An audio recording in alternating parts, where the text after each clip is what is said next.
Hey, good morning, everyone. Tractorman 44 here. Hey, I guess you can tell by the backdrop, the old Ford, and the 26-foot gooseneck, I'm on my way to make a retrieval. So, hang in there for just a little bit. We're going to go down the road just a couple of miles, and we're going to win something dead up on the trailer. And we're going to bring it home. We're going to see what it is that we got. Well, here's the prize for the day, boys. It's a 430 case. I think it's going to be somewhere in the early 1960s, maybe 1960 to 1965, and it's a diesel. It's been sitting here for a number of years, so I don't really know what I'm going to get into whenever we go to working on it. But I got my fingers crossed and hope everything comes out good. But what I got to do is I got to get my cable underneath the bucket, so whenever you pull with the winch, it automatically lifts the cable, so the bucket will go up the ramp, and then of course make sure it's in neutral and all that stuff. So we got to rig all that up. And much to my benefit, we got a full service manual on it, a bucket full of parts and pieces like the fuel filters, oil filters stuff, and the factory weights that go on the front end, but have to be removed in order to accept the loader accessory. First thing we're going to try to do is we're going to try to get these chokers that are attached to the front axle underneath the bucket.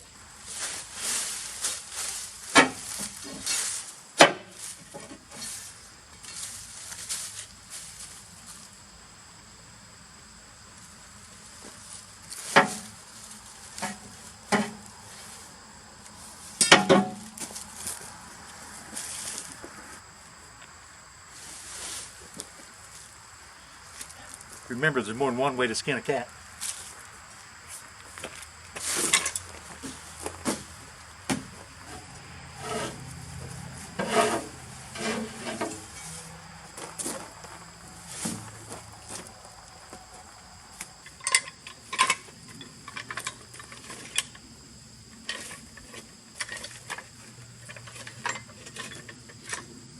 The next order of business is putting the winch in neutral, stretching the cable back out.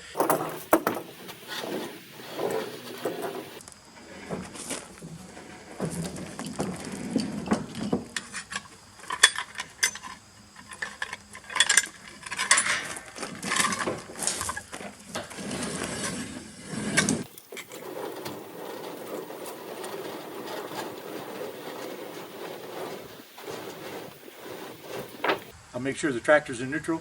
We'll go ahead and put some pressure on. This should raise up enough to skim right up the ramps. If not, I got my pry bar where I can give it a little bit of assistance. I forgot one important thing. The left rear tire is flat. I've got to stretch out my hose and put a little pressure in that left rear tire and hope it stays up long enough to get it on the trailer. Now, a word to the wise, when you go on these rescue missions, you got to be prepared for things that you don't know if you're going to encounter or not. This particular one, I knew had the flat tire, so I brought my 80-gallon tank with about 120 pounds of air in it to kind of get that tire round.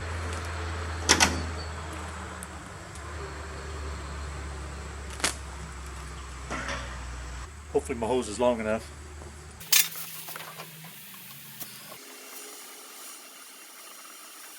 Well, it's getting rounder.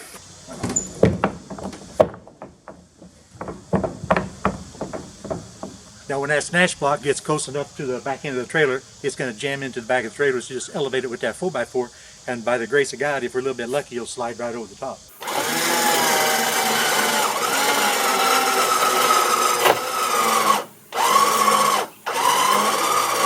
May have to go home and get a second snatch block. I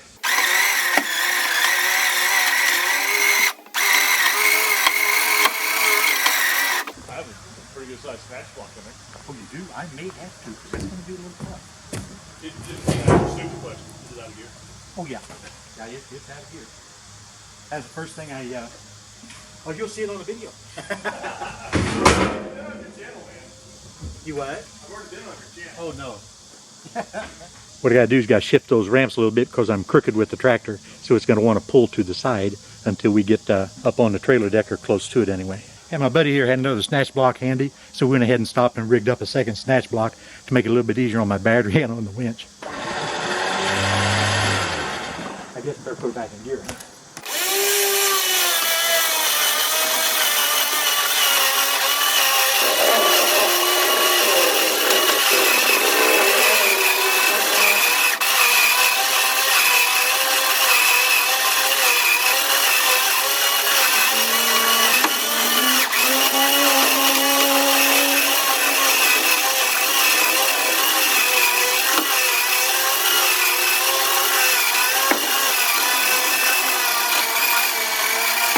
Sometimes the stuff breaks once it hits them steel ramps. sometimes they actually break loose whenever they catch that steel.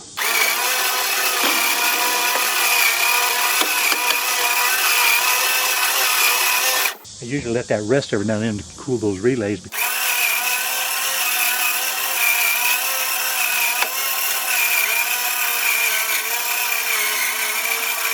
I would sure love to see that left rear break loose right about now.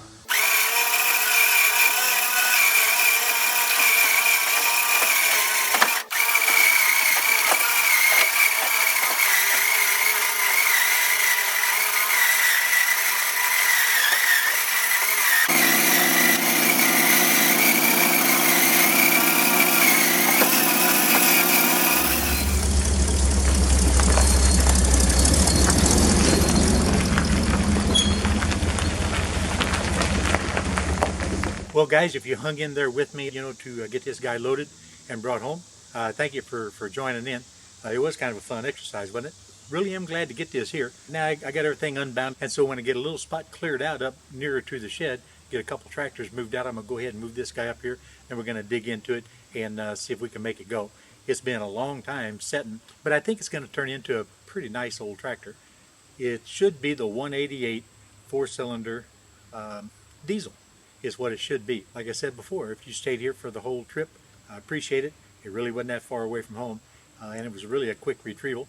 And I appreciate the gentleman, Kevin, that I got it from. He gave me a hand, and I was fortunate enough for him to actually have a second snatch block right there in his shed. And so I was able to go ahead and save a trip back to the shop to get a second one. I could have done it with just the one, but it was putting a heck of a grind on the old winch, and I didn't have my truck running for the most part, and so it's kind of draining on your battery and everything. So by putting that second snatch block in there, it really cut down on that, increased the time that it takes to winch dramatically, but it also decreases again by half the amount of electric that it consumes, and makes it so much easier on all the mechanics of the winch and the pulling system. So again, thank you very much for hanging in there, and this is TractorMan 44 and the new 430 case, and we're out of here, guys.